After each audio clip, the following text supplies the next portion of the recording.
Alright, so I've been meaning to start this series on my channel for a little while now. I do mini versions of these videos on my TikTok, so check that out. Same thing as my channel, they call me Mythic. Go follow on there. That I just do little opinion pieces on there, little quick videos if y'all want to see that. Just unedited stuff, pretty much. But basically what Revisited is like video games, movies that I didn't get to review early on in my channel or before I started doing reviews that I want to go back and look at and give my thoughts on about the game, about the launch state, about the current state, and what do I think of it. So I want to start off with Spider-Man Miles Morales. I know this isn't a super old game, only came out about a year ago, and it was a launch title for the PS5. But I've been replaying it recently, and I just beat it again on New Game Plus on, I think, the hardest difficulty, and just wanted the full experience of the game, because I know after I beat it, I got it for launch, and then after I beat it, they added, like, the ray tracing and, like, all the updates and stuff. So I want to go back and really experience it. And man, it's just as good as I remember it, you know. I want to just come out here and just kick this series off with a good note, you know, with from graphics to gameplay. This Insomniac really did their best. And for those who haven't played it yet, let me just give you a quick rundown of the story. So it's a continuation, or like a bridge game, from Spider-Man PS4 to Spider-Man 2 coming out next year, or 2023.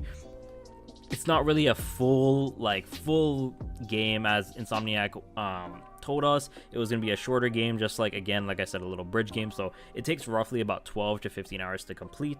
And basically what's going on in the game, you're playing as Miles Morales. Peter goes on vacation, and there's a war going on between the underground and this new kind of like security presence in New York called Roxxon. Like, Roxxon's already established company, but they have like little security things running around, and they're at war right now. And their leader, the underground, the Tinkerer, is planning on burning down Roxxon. So basically Miles has to stop it, find out who is the Tinkerer, why is she doing this, and then while coming into his own as a Spider-Man, you know, really gaining Peter's trust and gaining his own confidence, you know. So the storyline, voice acting, everything is amazing. You know, it's goated, from Miles' delivery to the Tinkerers. I don't want to spoil the Tinkerers for identity for anyone who hasn't played it yet.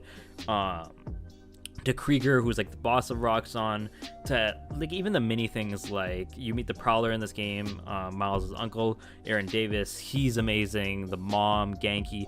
Everybody does stellar performances in this game. They're convincing. You really do end up caring for these characters, and you really do feel for Miles at the end of the game when everything kind of comes to a head, you know. So it's not really, I can't really say anything bad about the voice acting, because even in this first Spider-Man game, they knocked it out of the park, and with this one, it's insane. It's insane.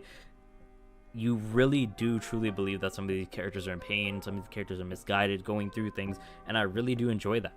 And when we shift to gameplay here, Insomniac again slapped this out of the park, because they pay attention to such the little things, you know. So going from Spider-Man 1 to this, you have to feel like it's a different Spider-Man, you know, like you're not still playing as Peter, playing as Miles, especially because Miles is a newer Spider-Man on the come up. So from things to Miles' swinging, to how he lands on perches, to his fighting, to like just the use of gadgets, everything, you know, he is a little bit not more, I shouldn't say as sure as Peter, but he's not as trained, and he hasn't gone through the ringer like Peter has, you know. So when he's swinging, you can see he's kind of trying to stabilize himself. When he's fighting, you can see he's still using newer moves, and he has a different skill set to other than Peter. So when he's fighting, he's using more unorthodox style moves. They added a little, I don't know if this was in the first game, but when you're doing stealth sections, you can do ceiling takedowns, wall takedowns. They'll probably add that to the sequel to Peter's arsenal, but you couldn't do that in the first game.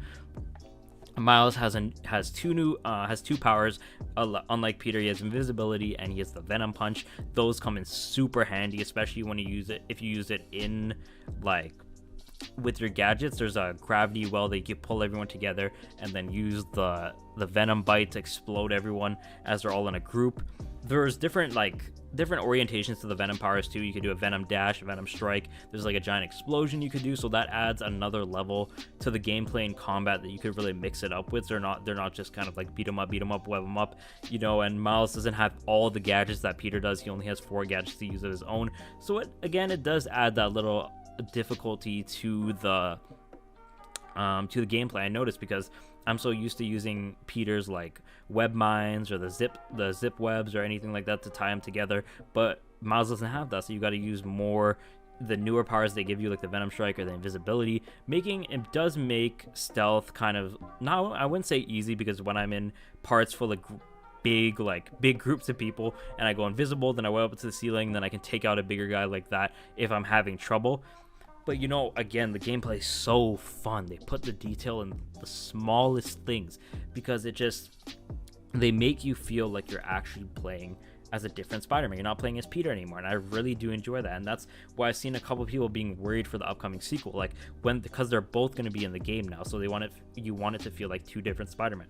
When you're playing as Miles, and when you're playing as Peter, because when you're playing as Miles in this game, he has his own type of swinging animations, diving animations, his own tricks he does. So they really did nail it to the point of this is a different Spider-Man. And then Peter comes back and he has this full respect, and I'm telling you, everything Insomniac went down to the bone. Even after you complete the game, they have a lot of side missions you could do. There's like some underground huts, there's the Roxxon Labs, there's the Prowler, he leaves like beats for you to sample. There's like time capsules, which are like the backpacks from Spider-Man 1. So a lot of things for you to do after the game. Again, like I said in the beginning, it takes you around roughly 12 to 15 hours to beat. Then you could beat it again on New Game Plus. So in total, I'd say if you're a completionist, around like 30 to 40 hours in total, which is not too long for a game.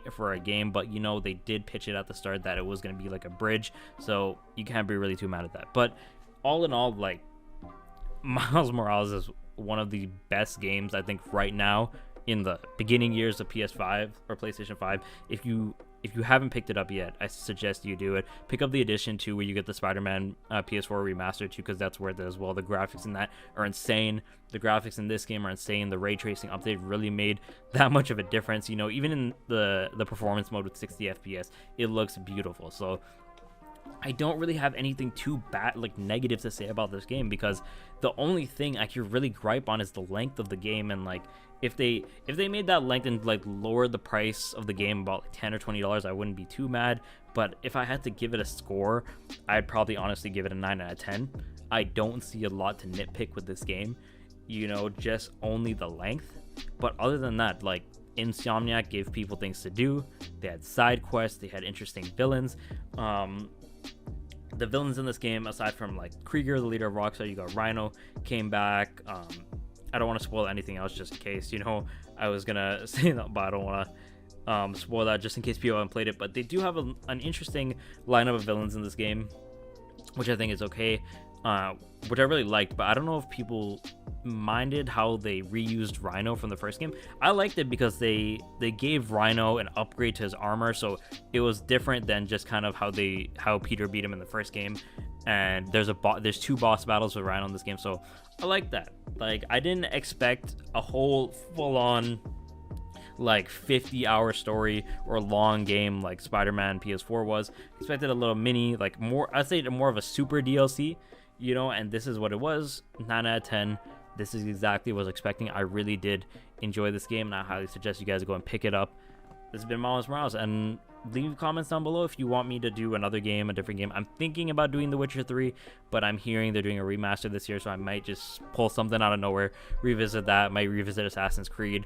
Who knows? I just got everything on my mind, so be on the lookout for these new videos, and I will be reviewing Sifu and Horizon Forbidden West in the upcoming month of February, so be on the lookout for that. Thank you guys so much for watching. Subscribe for more, and remember, they call me Mythic.